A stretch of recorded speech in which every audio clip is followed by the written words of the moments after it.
Yo everybody, welcome back again with me Harry from The Hydric Media. Now today kita balik lagi di segmen Design News kali ini. Kita akan membahas berita-berita seputar desain pastinya di edisi bulan Juli Agustus. So, tanpa berlama-lama lagi, let's begin the news guys.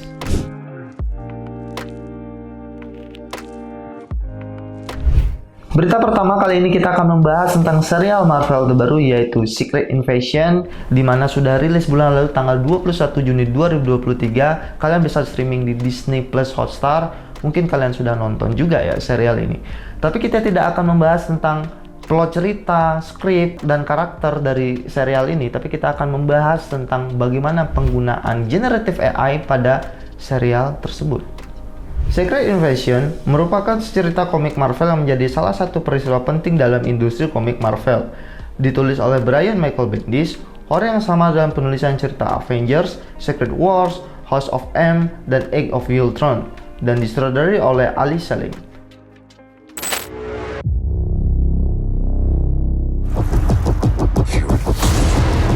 Where are the Avengers? Cerita Secret Invasion menceritakan tentang invasi rahasia oleh makhluk luar angkasa yang disebut Skrulls ke bumi. Tetapi, kontroversi pada serial ini ada pada detik-detik series ini dimulai. Ya, benar sekali. Pada bagian intro tersebut, Marvel memperlihatkan bagaimana sebuah gambar yang tergenerate oleh artificial intelligence dan berubah-ubah dengan flow yang cukup abstrak. Kita juga bisa melihat apa yang dimaksud Skrull pada serial ini di intro tersebut. Tidak seperti intro pada serial Marvel lainnya, intro Secret Invasion lebih terlihat aneh dan absurd. Banyak artis yang tidak terkesan dengan penggunaan AI dalam produksi sekelas Marvel seperti ini. Salah satunya adalah artis Brian Long yang menulis di Twitter bahwa ini merupakan invasi AI pertama dalam karya besar studio. Beberapa orang setuju dengan pendapat Brian Long, dan banyak juga yang menambah pendapat mereka tentang generative AI.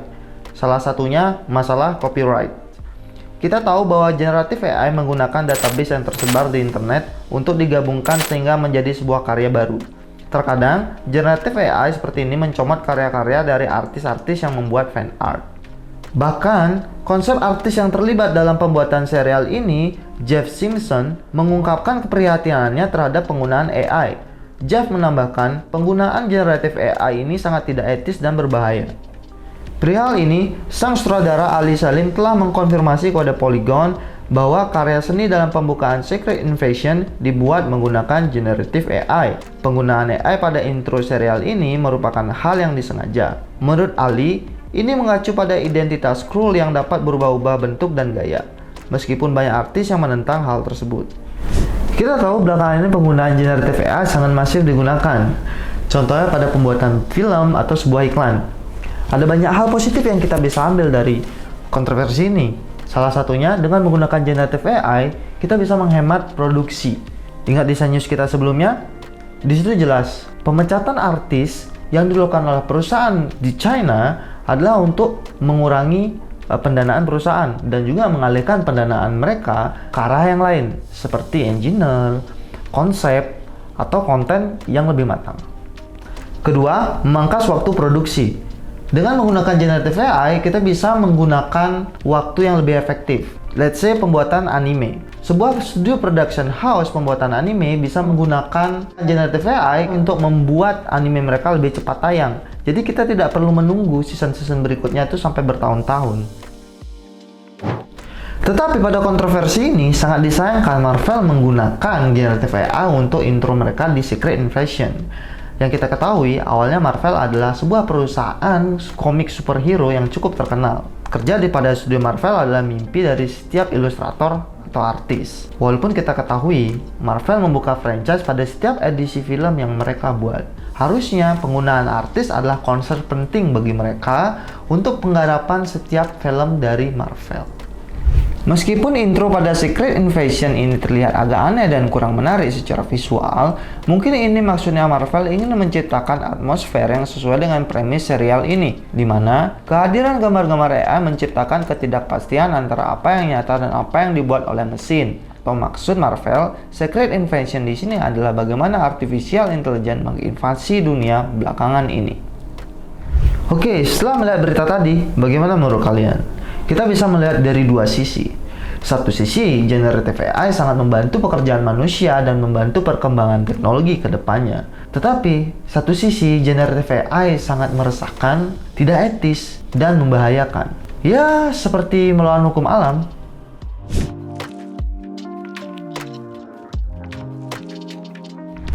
Oke, kita lanjut ke berita kedua, di mana berita kedua ini datang dari negara kita tercinta. Mumpung bulan Agustus juga sudah dekat, bulan kemerdekaan, tidak ada salahnya kita akan bahas sedikit tentang logo HUT RI yang ke-78.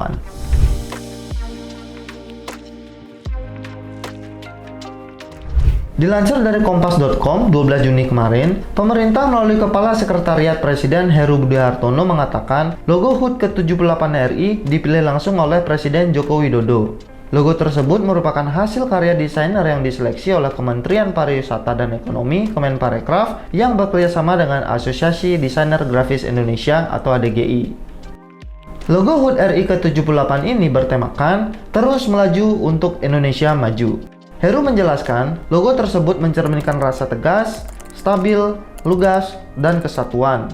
Logo ini nantinya akan disosialisasi pada pertengahan Juli melalui banner, LED, dan media lainnya untuk menyemarakkan bulan kemerdekaan di bulan Agustus nanti. Ada 5 logo rancangan desainer anggota ADGI hasil penyaringan, kemudian diserahkan kepada Presiden Joko Widodo. Logo rancangan Katarina Monica akhirnya dipilih oleh Presiden Jokowi untuk digunakan sebagai logo resmi HUT ke-78 kemerdekaan RI. Logo HUT RI rajin dibuat setiap tahunnya. Tapi kapan budaya ini dimulai? Pembuatan logo HUT RI ini dimulai sejak tahun 1995.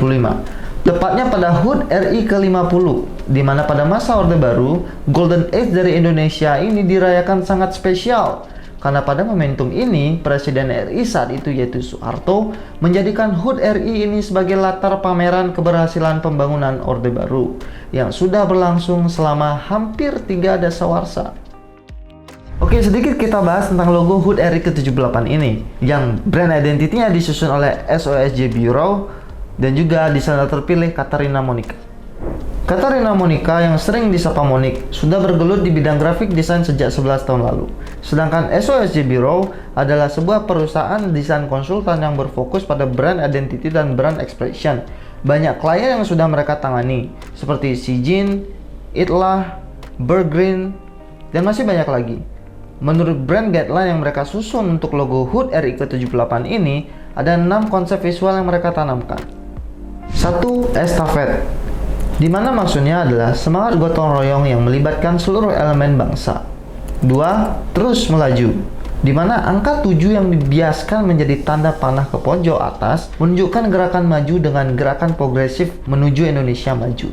3. Pancasila, pada angka 8 terbentuk dari 5 garis yang melambangkan 5 nilai Pancasila. 4. Tanggung jawab bersama, memperlihatkan pertemuan antara shape padat dengan 5 garis yang membentuk angka 8. 5. Keberlanjutan, di mana angka 8 menjadi seperti simbol tak terbatas yang mengacu pada pembangunan Indonesia yang berkelanjutan dan tidak pernah berhenti dengan melibatkan seluruh elemen masyarakat. 6. Globalisasi, bentuk bulat pada angka 8 mempresentasikan pola pikir globalisasi.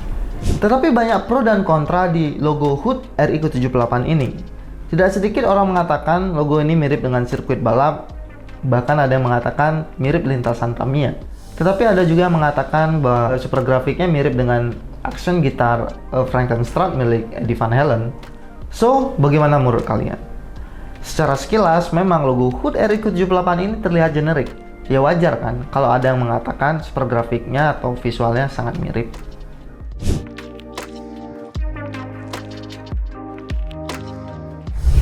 Oke, kita lanjut ke berita ketiga, di mana berita ketiga ini sangat hangat dibicarakan di luar sana. Berita ketiga ini mengenai tentang akuisisi Figma oleh Adobe, di mana sebagaimana kita tahu Figma dibeli oleh Adobe sebesar 20 billion US dollar.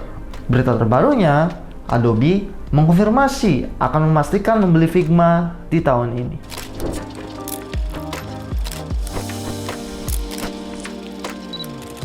Deal ini sudah berlangsung dari September tahun lalu. Dilansir dari indiatimes.com dan Financial Times, berdasarkan konfirmasi ini, otoritas antitrust Eropa mempersiapkan penyelidikan resmi terhadap akuisisi tersebut.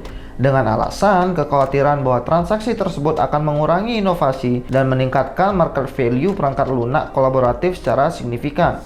Otoritas antitrust Eropa juga telah mengapprove akuisisi Call of Duty dari publisher Activision senilai hampir 70 billion US dollar. Akuisisi Figma oleh Adobe kini mengalami hambatan lagi setelah menjadi sorotan regulator global.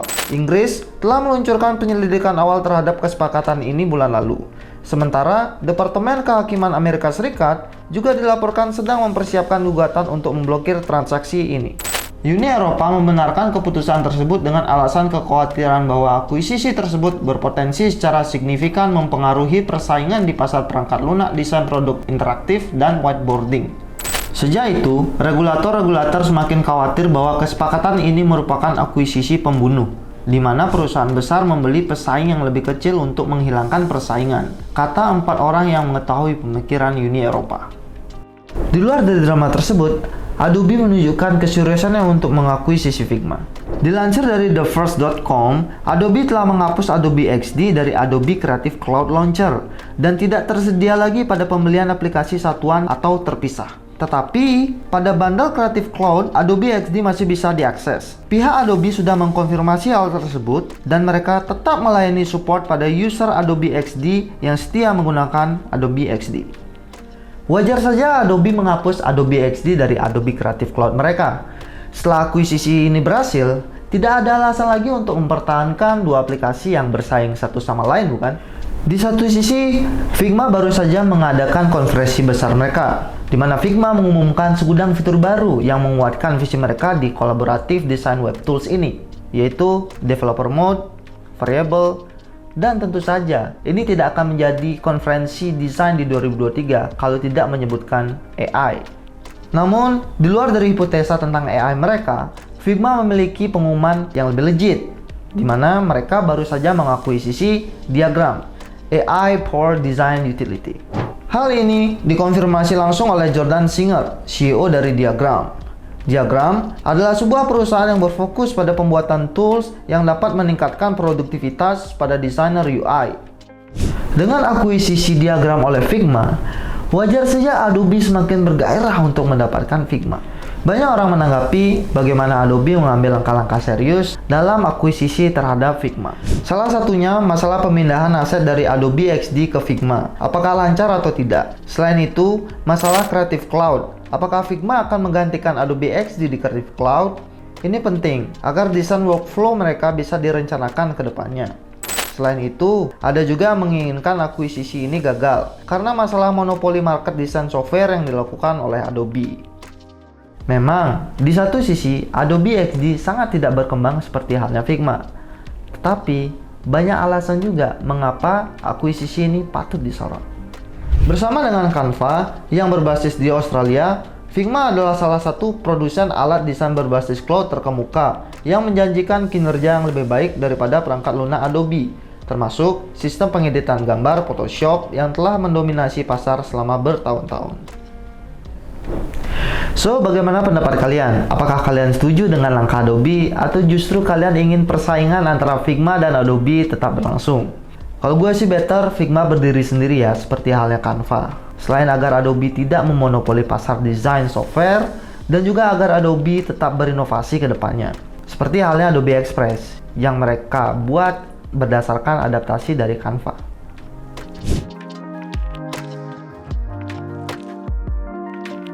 Oke, sebelum gua closing desain news kita kali ini, gue punya rekomendasi buku buat kalian, pastinya buku desain untuk memperdalam ilmu desain kalian tentunya, yaitu buku dari Dieter Rams, Less But Better. Less But Better adalah sebuah buku yang ditulis oleh Dieter Rams, seorang desainer industri ternama asal Jerman dan mantan kepala perwira desain di Braun. Buku ini diterbitkan pada tahun 2011. Dengan diterbitkannya buku ini, berfungsi sebagai panduan komprehensif tentang filsafat dan prinsip desain Rams. Meskipun Less But Better karya Dieter Rams lebih berfokus pada desain industri, banyak prinsip dan filosofi di dalamnya yang juga dapat diterapkan dalam desain grafis. Seperti simplicity, clarity, functionality, usability, aesthetic harmony, minimalism, white space, and sustainable design thinking. Dengan menerapkan prinsip dan filosofi desain rhymes dalam desain grafis, desainer dapat menciptakan suatu desain yang menarik secara visual, berpusat pada pengguna, dan impactful pastinya.